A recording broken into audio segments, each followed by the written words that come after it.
Come with me. This is my first time to try the Light the World giving machine and I will show you how step by step. So sa Robinsons, second floor sa may handyman. Pud sa may Watsons. So I will show you ang beneficiaries sa donations. Corazon Locsin, Kalipay, and Bahay Pag-asa. Kada items may amount and you can choose multiple items nga mag-donate ka.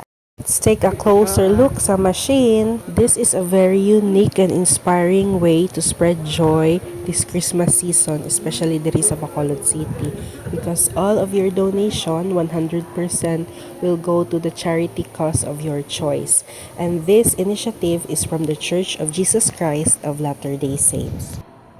Ang first step is there is a screen, mag-add to cart. So twice ko mag-add, bali 100 pesos, then click to pay. So pwede gidire digital payment, pwede pud cash, and so i-insert na ko ang 100 pesos, and then payment is processing and ga-loading na ang machine, and yes, ma-drop na ang item, meaning successful ang ako ang donation. Check na ko diri sa ubos ang ako ang items and pwede na nako na siya makuha. Thank you gid sa mga volunteers, brother and sisters, sa mga nag-assist, sa nag-explain para sa kini nga experience.